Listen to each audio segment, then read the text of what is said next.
So hey there, this is my third and final part to my Criterion collection, and I got Kettle Bottle in there, so getting some, you know what, right after this, so let's start it right up.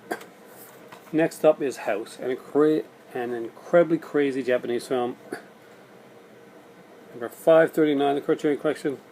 Now this one here, made in 77, was supposed to be like the Japanese, they gave them the money to do a Japanese version of Jaws, and it's so not Jaws. It is so freaky, so artistic, so amazing, and so incredible. You got to see this to believe it. Trust me on this one. House. Not the movie that came out in the 80s with Sean Cunningham. Also a very good movie, but this is crazy, incredible, awesome cheesiness. I mean, man, and just the cinematography on this thing is just amazing. Some beautiful colors, whacked out images, just very cool stuff. Collages, montages, just crazy ass cool. Horror.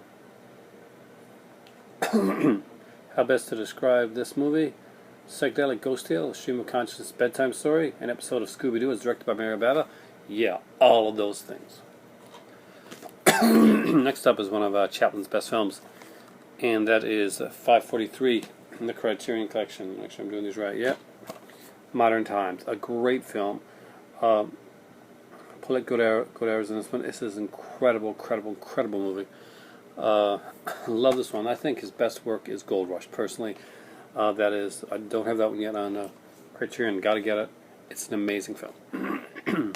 Charlie Chaplin's Modern Times, just incredible stuff. All Chaplin's films, great stuff. Great stuff. Next up is The Killing. It's Stanley Kubrick, of course. It's a film noir, 575. It's a great film. We got Sterling Hayden in this one here. Vince Edwards, Marie Windsor, of course, is in this one. This one actually has a second film, Killer's Kiss, on it, done in 1955. Incredible film. Just two great films in this collection here. Just some really cool stuff. Each one has their own little features to them as well, which I really enjoy. Cover's kind of cool in this one. Ending to The Killing. Classic, just classic noir. Next up is a little set I got here, and that is the complete Jean Vigo. Jean Vigo is the grandfather, the pappy of New Wave cinema, French New Wave cinema. This is the guy that Cocteau and Bonnel would like watch to to inspire them. And if you like French film, if you like the whole New Wave era, if you're somebody that got Breathless in your collection and stuff like that, you owe it to yourself to check out Jean Vigo. Great stuff. There's got all his works on here. His short work, his feature-length film. One that he did, Zero to Conduit, is literally an inspiration for films like If, with Malcolm McDowell, and to to a certain extent to stuff like Class of 1984. Just great stuff is on here. There's a great documentary on the guy's life, and he lived, unfortunately, a short period of time, but he lived memorably, and it is a great set to check out. Really highly recommend Jean Vigo collection. It's a complete one. Next up is something I'm sure a lot of you guys got, and that is Gojira, or in other words, Godzilla. Both versions are on here as well. Great film, the 1956 original, and we got the 1954 original, 1956 remake. Well, kind of remake. It's Americanized. Basically, they took scenes with Raymond Burr and stuff and put it in there and changed the context of the film, which is a shame. Got to show you this. I've shown it before. This is awesome. If you guys don't have it, this is one of the reasons to get it, because I'm like a 2-year-old. So we whip out the booklet. We open this up. Pretty cool, huh? Oh, hold on. Rah. Yeah, I know. I'm like a 3-year-old, right? But it's awesome. It's an awesome, amazing set. Just so proud to have this one in my collection. Look at that picture right on the front there, Godzilla. I love that. Just incredible stuff. It's great artwork in this one. Great features. Just an amazing film. It's an incredible transfer of this film. By the way, it's the best one. Yeah, there's a few Godzilla versions out there to get. If you got the other ones, that's great. But this is an awesome one to get. Don't you just love that pop out? Isn't that just awesome? Next one is a favorite of mine. I'm a big Polanski fan, and Rosemary's Baby. Incredible film. I've always loved this film. It's a great documentary on second discus, and I gotta say, I really, really love the documentary. The only thing I wish they would have put on this, there's a great, there's kind of cool feature-length documentary on the composer of the film called Comida Comida. He was a jazz musician, and Christoph Kosminski, anyway, Christoph Comida did it, and he wrote the score for this one, and there's a documentary on him. I would have liked to have seen that cheesy 1970s era TV, straight to TV, made for TV, or sequel to Rosemary's Baby. Would have been interesting to see, whatever happened to Rosemary's Baby. That would have made a nice feature for this one as well. Would have exactly appreciated it even more after seeing that. Incredible stuff. I got to say, the booklet in here is pretty big, and I really enjoyed reading it. Love the pictures and stuff in here. I love Rosemary's Baby. I think it's an incredible film, and maybe not for everybody, but a great horror film. Goes up there, Rosemary's Baby, The Omen, The Exorcist, stuff like that. Great films. This is 1968. Amazing stuff. Cassavetes is the husband of this one. He would go on to be a very prolific and fine director on his own accord. And Ruth Gordon is great in this. We got to see some older actors in this one here. Maurice Evans, of course, which most of you guys know if you watch the Planet of the Apes movies. It's Dr. Zayas, well, without the makeup. Next up is a classic, and by the way, that one there was 6:30. Next up is 6:37. That is Purple Noon. I'm a huge fan of Patricia Highsmith. I love Strangers on a Train. I love The Talented Mr. Ripley. And Purple Noon is the original Talented Mr. Ripley. Just such a beautiful film by Renee Clement. And I mean, Alain Delon was a perfect choice for Tom Ripley.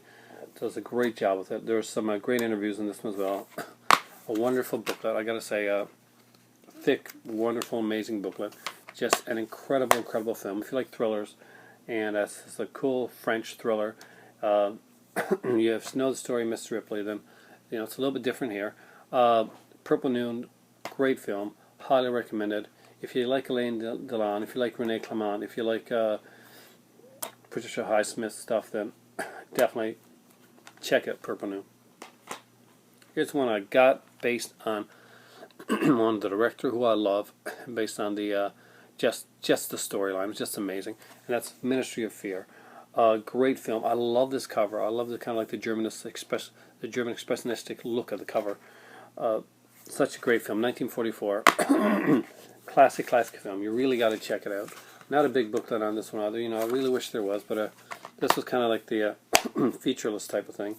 But Ministry of Fear, a wonderful film with Ray Milland, just killing it in this role. Of course, if you're also a fan of this actor like me, Dan Duryea is in this film as well, and I'm a big Dan Duryea fan, so it was a must for me. Next up is the Pierre Morel collection. Takes. Anyway, I always get the name wrong. I always get my better half, but she's gone to bed now. So, great stuff. It's a box set. It's got the Suitor, Yo-Yo, As Long As You Got Your Health, Rupture, Happy Anniversary, Le Grand Amour, Feeling Good, and Land of Milk and Honey. It's got his shorts, and it's got his full-length features on here. Great stuff. Great documentary on here as well. Talking about his life's work. Unfortunately, this guy, because of legal reasons, for a long time these movies were not shown. But it is so great to have these films. It's from 1961 to 1971. Such great work. He's right up there, with Tati as the greats. And if you have never seen his stuff, go check out go to Criterion, check out the trailers on this thing here. Trust me, it'll make you want to get it right away. Next up is Chaplin again, one of his classic films. Love this film, Monsieur Verdot. It's a very different Chaplin film. This is not those Little Tramp films. This is a much later film, a very different character from the Little Tramp character that he normally played. This guy, of course, is a killer, a man that thinks he works with honor as he kills these women. Just an amazing film, and it tells a great message, by the way, and got to be seen. It's a fantastic film. Falagar got this one as well, and he knows what I'm talking about. Falagar 5 and 7, guys. make sure you're on his site and on this channel, YouTube channel. And you know what? I'm going to take 1 second here because I gots to say, yes, I've been just watching way too much of certain ones here. This is going to make me come in stereo because I just got to get to this video to show. I just wanted to get to the comments, but you know what? It ain't coming up. Shag it. I was going to give some shout outs to some great new YouTubers that I've been talking to in the last little while. Some really good guys. I'll give them shout outs. Next up, Safety Last. Beautiful film. Harold Lloyd, 1923. Amazing film. 73 minutes long. Even if you've never seen Harold Lloyd before, or if you don't know who he is, or if you don't watch silent films, more than likely you know this image. You've seen this image somewhere. That's because it's an iconic image. It's an iconic cinematic image that should be seen. This has a great 108-minute documentary on Harold Lloyd, the third genius. You know, because he gets lost behind Keaton and behind Chaplin sometimes, but he is a great, amazing filmmaker. He's a great actor, great technician. He really puts together some great set pieces in this. This is a wonderful film. Safety Last. Great scene, but you know what? The way that it works up to the scene and the way it gets the whole movie all together, it's a must. It really is. Next up is the one I got today. Came in the mail. Seconds. John Frankenheimer. Another fantastic film. Rock Hudson in this one. This is a science fiction film. It is not a it's not a kiddie film. In 1966, some great stuff here. We actually got a commentary from Frankenheimer. I guess this one must have been commentary that was done before he passed on. And just an amazing film. I love Seconds. I love this film. It's a classic. The last one I've done a review of on, so I don't need to talk about it a lot. But it's Ernst Lubitsch, best film in my personal opinion, to be or not to be. It has an amazing film. But if you're a fan of Lubitsch, then you're also on here. You got a 1916 German silent short that he directed on here as well called Pinku's Shoe Palace. We've got a documentary, a 2010 documentary on this director's entire career. It's incredible stuff. This is Carol Lombard's last film. 2 episodes of a radio anthology series are on here. This is just such an incredible set put together. Great booklet, amazing film.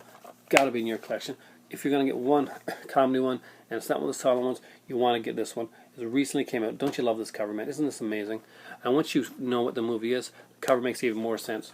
Incredible film. That's my Criterion collection, guys. I really hope you enjoyed that. I really enjoyed doing these videos. I'm going to be watching more of these Criterions and going to be reviewing them on there, reviewing the features, letting you guys know what I think you should get, what you think you can wait on.